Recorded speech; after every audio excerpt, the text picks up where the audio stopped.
Rise and shine, my beautiful people. Peace, love and unity for everyone. I want to tell you about this shocking statistic that I saw the other day.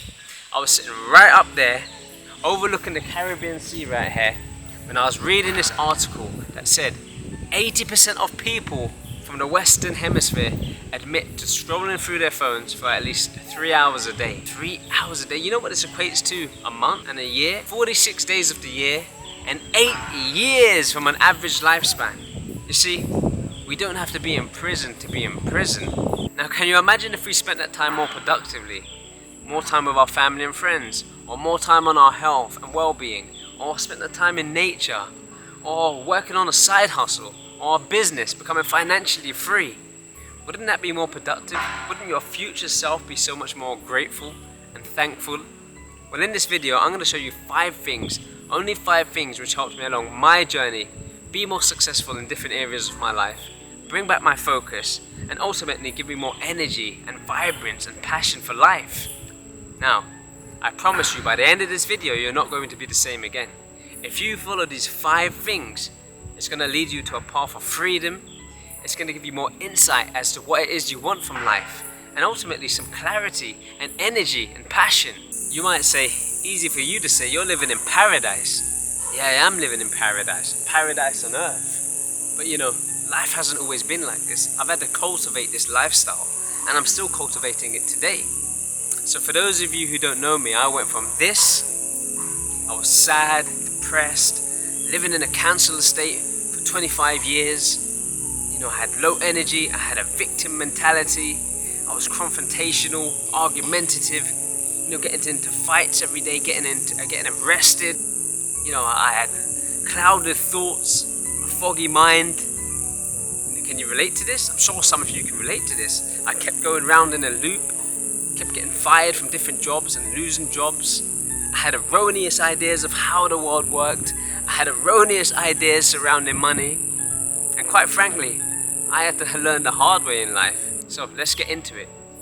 Guys, have you ever found yourself in a bit of a rut or a bit of a crossroads, or you know, you've been in a funk and you can't seem to shake it, and it could be for any reason. You know, you've had a relationship breakup, or you've lost a job, or you've got made redundant, or maybe you're in a job and there isn't really that much job satisfaction. It isn't really fulfilling or rewarding, or it's not in alignment with the lifestyle that you truly want. Yeah? Maybe you're tired or isolated, you can't find the right social circles, and you feel like everyone else is getting ahead in life and you're not really going anywhere. You feel like you've made all the wrong decisions and you're stuck.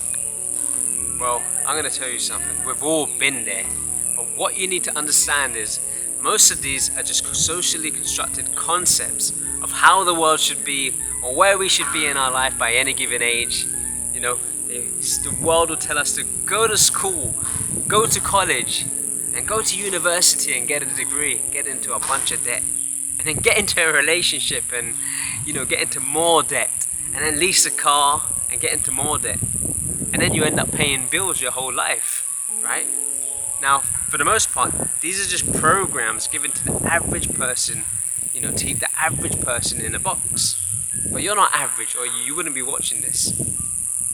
But we need to understand and be realistic. We're not where we want to be in our lives. So, what you need to do is bridge the gap to where you are now and where you want to be. But before we do this, we need to get back our energy and vitality and vibrance, get back the zest for life. It's not he or she who is the strongest who survives. It's he or she who can learn, unlearn and relearn again. It's time we come back into the present moment and stop thinking about the past, ruminating on the past mistakes and past traumas, and stop thinking about the future. You know, it doesn't exist. It's barely but a myth. I'm not saying don't plan for the future. We still need to plan, but just don't live there.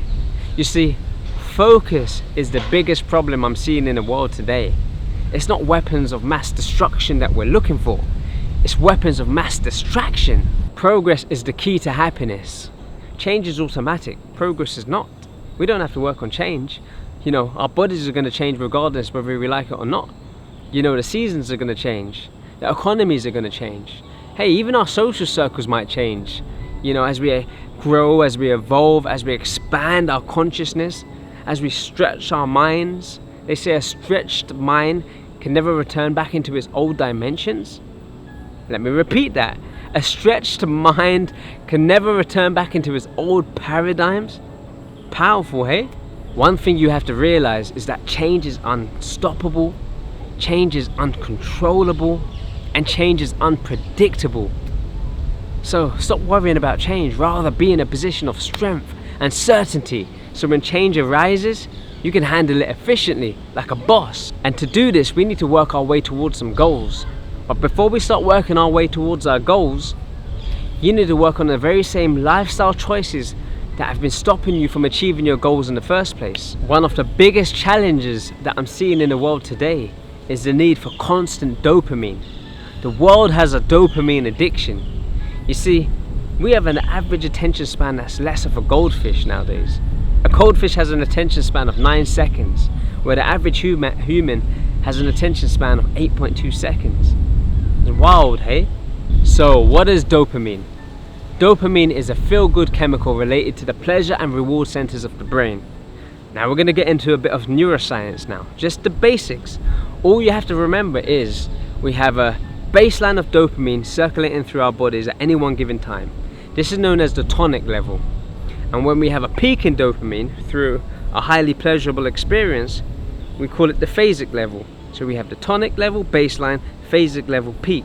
Now, the phasic level, these peaks of dopamine affect the tonic level. The higher and the more frequent phasic peaks of dopamine, if you may, the lower the baseline goes. So could you imagine some emotions you might feel, when you have a lower baseline of dopamine, or some feelings you might be going through? I know how I would feel. Low drive, lack of focus, less fulfillment in life, less ambition, and ultimately less energy. Now, can you think of some bad habits that produce overwhelmingly huge amounts of dopamine? Video games, cigarettes, alcohol, caffeine, shopping, binge watching Netflix. Guys, when you're watching TV, it puts you into an alpha brainwave. And when you're in an alpha brainwave, you reduce the ability to think critically. Porn, another way to produce overwhelmingly amounts of dopamine. This affects the amygdala, and the amygdala is responsible for our decision making and emotions. But we miss one thing, guys. Can any of you guess what it is? Social media. Guys, what you have to remember here is that this is a protocol that I'm giving you. So it's absolutely imperative, necessary, that we cut down on the consumption of short form content and social media today. Remember what I said about the reward centers of the brain? Well, social media is feeding these reward centers of the brain, producing short-term driven feedback loops through these instant grams of, dopamine, if you may. And what else do we weigh in grams?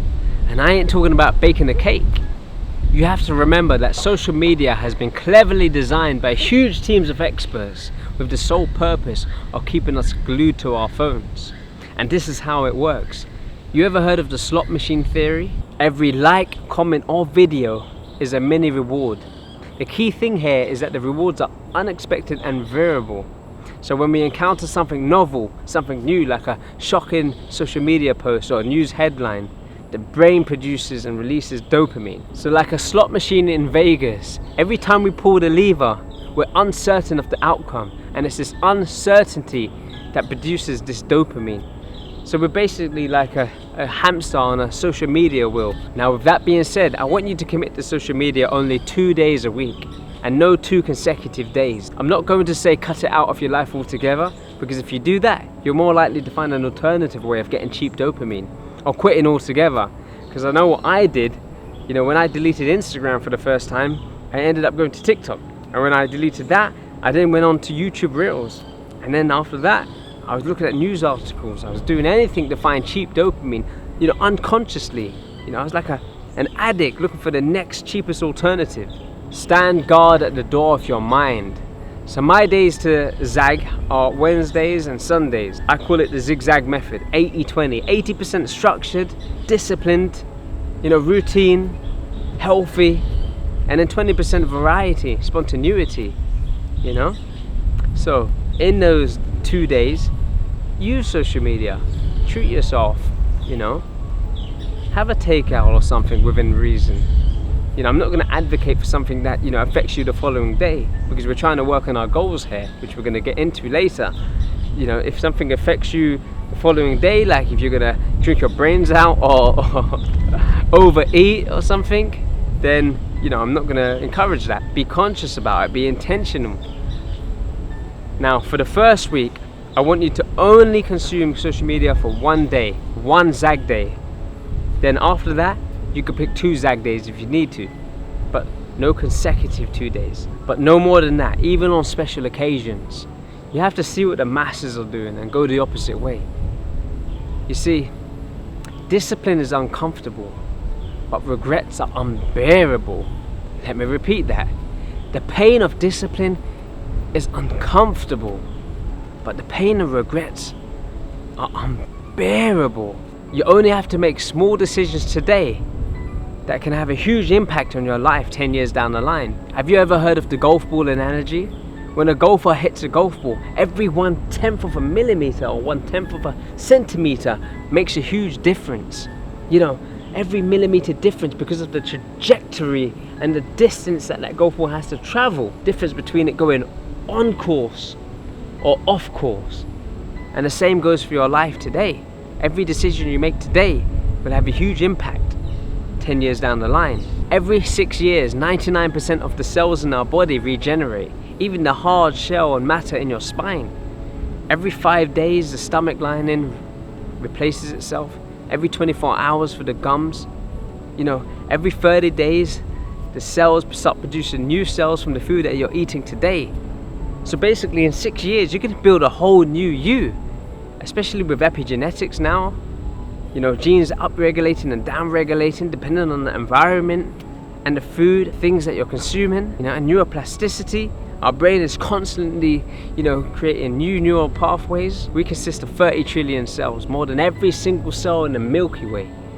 Fascinating, right? And each cell is in communication with one another. So it's about time we start creating healthy habits.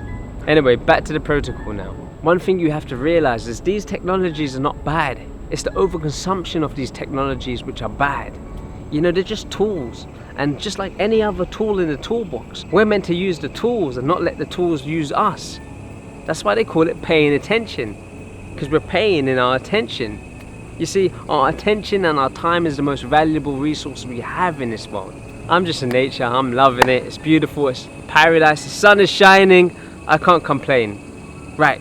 The second thing that helped me along my journey was eliminating certain foods from my diet. This was the key to my Some of the 5 people that you hang around is most likely the person you will become in 5 years. If you found any value from that video, please leave me some feedback in the comments. Like, share, subscribe. We're about lifting people up, not tearing people down. We're building a community, you know, of winners, of compassionate people. So join the journey, join us. You know, right now we're in Latin America. I've been traveling the world. I've traveled 50 different countries in the last 6 years. I've been on this journey of transformation and self-development for, you know, the last 10 years, and it's an eternal journey.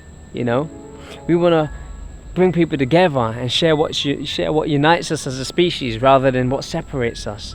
But at the same time, you know, appreciating our differences and our cultures and our individualism. Peace, love, and unity for everyone. Peace.